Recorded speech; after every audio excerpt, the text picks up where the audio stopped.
కృష్ణా జిల్లాలో వైసీపీలో అంతర్గతంగా నిర్లిప్తత పెరుగుతోందా? పార్టీ అధిష్టానం పిలుపునిచ్చినా చాలా మంది నియోజకవర్గ ఇన్ఛార్జీలు క్షేత్రస్థాయిలో చురుకుదనం చూపించడం లేదా? వాళ్ళు చెప్పారా, మనం చేశామా అన్న ధోరణితో కొందరు వ్యవహరిస్తున్నారా? పార్టీ కార్యక్రమాలు, ప్రభుత్వ వ్యతిరేక పోరాటాల్లో ఆశించిన స్థాయిలో పాల్గొనని నేతల జాబితా సిద్ధమైందా? ఇప్పుడు ఈ ప్రశ్నలే ఉమ్మడి కృష్ణా జిల్లా వైసీపీలో హాట్ టాపిక్ గా మారాయి. ఇంతకీ ఉమ్మడి కృష్ణా జిల్లా వైసీపీలో ఏం జరుగుతోంది?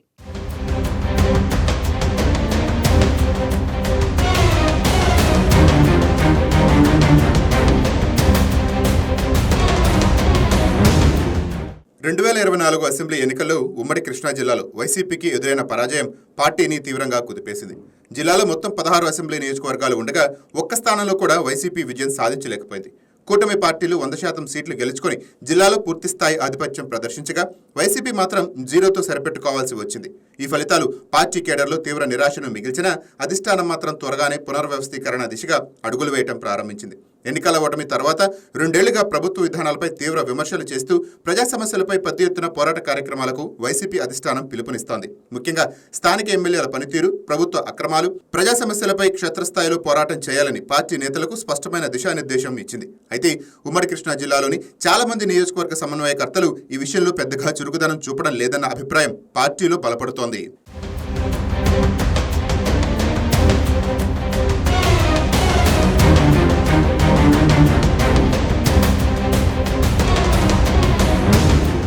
ఈ వ్యవహారం ఇప్పుడు పార్టీ పెద్దల దృష్టికి వెళ్లినట్టు సమాచారం.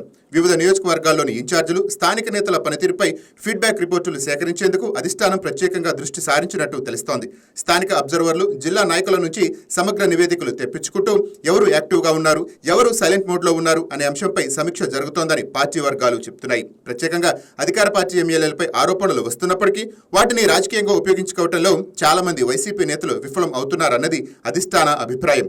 ప్రజల్లోకి వెళ్లి ప్రభుత్వ వైఫల్యాలను ఎండగట్టాల్సిన సమయంలో కొందరు నాయకులు కేవలం పార్టీ ఆదేశాల మేరకు జరిగే కార్యక్రమాలకు మాత్రమే పరిమితం అవుతున్నారని అంటున్నారు. స్వతంత్రంగా ప్రజా సమస్యలపై స్పందిస్తూ స్థానిక స్థాయిలో పోరాటాలు నిర్వహించే నేతలు చాలా తక్కువ మంది మాత్రమే ఉన్నారని పార్టీ అంతర్గత చర్చ.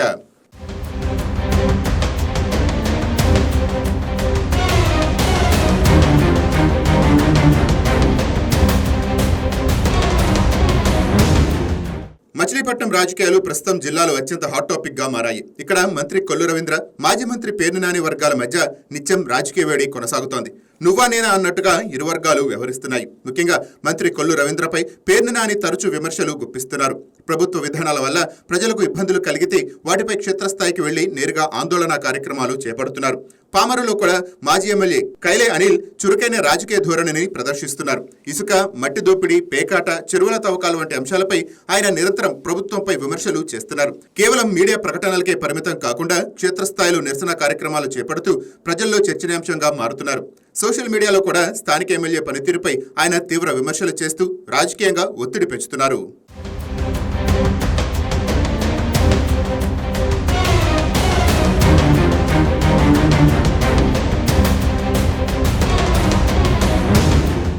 పెనమలూరులో ఇన్ఛార్జ్ దేవభక్తుని చక్రవర్తి కూడా అదేవిధంగా యాక్టివ్గా వ్యవహరిస్తున్న నేతల్లో ఒకరుగా కనిపిస్తున్నారు.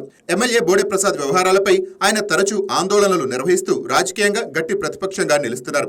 నియోజకవర్గంలో ఎమ్మెల్యేలకు ఇబ్బంది కలిగించే స్థాయిలో ఆయన పోరాటం సాగుతోందని స్థానికంగా చర్చ జరుగుతోంది. నందిగామలో పరిస్థితి మరో రకంగా ఉంది. ఇక్కడ Mondithoka brothers versus MLA Tangirala Soumya అన్నట్టుగా రాజకీయ సమీకరణాలు మారిపోయాయి. ఈ పోరాటం తీవ్ర స్థాయిలో చేరుకోవడంతో మొండితోక బ్రదర్స్ పై పలు కేసులు నమోదు అయ్యాయి. అయినప్పటికీ వారు వెనక్కి తగ్గకుండా స్థానికంగా ప్రభుత్వ విధానాలపై పోరాటం కొనసాగిస్తున్నారని చెప్తున్నారు. గన్నవరంలో మాజీ ఎమ్మెల్యే వల్లభనేని వంశీ కూడా తనదైన శైలిలో దూకుడు కొనసాగిస్తున్నారు. తనపై ఎన్ని కేసులు నమోదైనా వెనక్కి తగ్గకుండా ఇళ్ల పట్టాల సమస్యపై నేరుగా జిల్లా కలెక్టర్కు కలిసి ఫిర్యాదులు చేస్తున్నారు. ప్రజా సమస్యలను అధికార యంత్రాంగం దృష్టికి తీసుకువెళ్లడంలో ఆయన చురుకుదనం చూపుతున్నారు. మైలవరంలో మాజీ మంత్రి జోగి రమేష్ కూడా తీవ్ర విమర్శలతో ప్రభుత్వాన్ని ఇబ్బంది పెడుతున్నారు.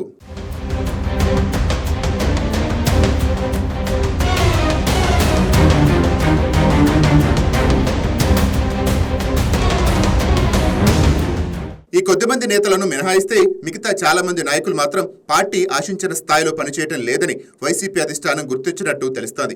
ముఖ్యంగా విజయవాడ నగర రాజకీయాలపై పార్టీ ప్రత్యేకంగా దృష్టి పెట్టినట్టు సమాచారం. విజయవాడ పశ్చిమ నియోజకవర్గంలో గతంలో మంత్రిగా పనిచేసిన వెల్లపల్లి శ్రీనివాస్ పై కూడా పార్టీలో చర్చ జరుగుతోంది.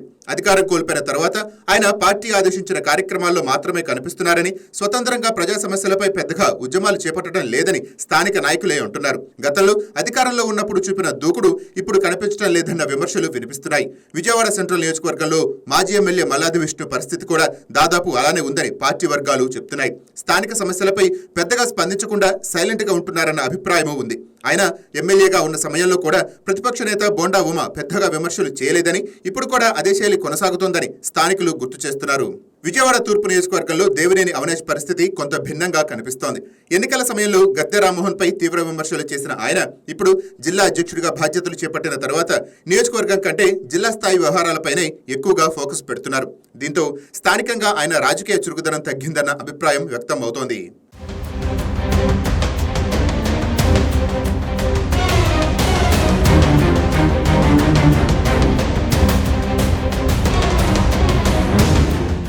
ఇక జగ్గైపేటలో కొత్తగా ఇన్ఛార్జ్ బాధ్యతలు చేపట్టిన నాగేశ్వరరావు పనితీరు ఆశించిన స్థాయిలో లేదని తెలుస్తోంది. తిరువురులో ఇన్ఛార్జ్ స్వామిదాస్ విషయంలో కూడా ఇదే అభిప్రాయం ఉందట. పార్టీ పిలిపించిన కార్యక్రమాల్లో పాల్గొనడం తప్ప స్వతంత్రంగా స్థానిక సమస్యలపై పోరాటం చేసే దూకుడు కనిపించడం లేదని ఫీడ్బ్యాక్ వచ్చినట్టు సమాచారం.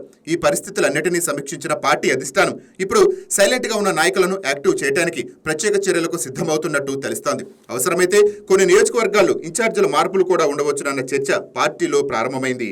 క్షేత్రస్థాయిలో పనిచేయని నాయకులకు స్పష్టమైన హెచ్చరికలు ఇవ్వటం, పనితీరు మెరుగుపరచాలని సూచించడం, అవసరమైతే కొత్త ముఖాలకు అవకాశం ఇవ్వటం వంటి చర్యలు తీసుకునే అవకాశం ఉందని పార్టీ వర్గాలు చెప్తున్నాయి.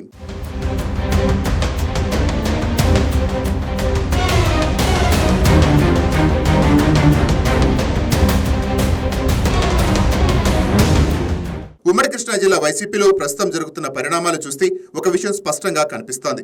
పార్టీ అధిష్టానం ఇకపై నిర్లిప్తతను సహించబోదు. ప్రతిపక్షం బలంగా నిలవాలంటే క్షేత్రస్థాయిలో పోరాటమే ప్రధాన ఆయుధమని వైసీపీ భావిస్తోంది. ప్రజల్లో కనిపించిన నాయకులకు భవిష్యత్తులో పార్టీ ప్రాధాన్యం తగ్గించే అవకాశం ఉందనే సంకేతాలు స్పష్టంగా వెళుతున్నాయి.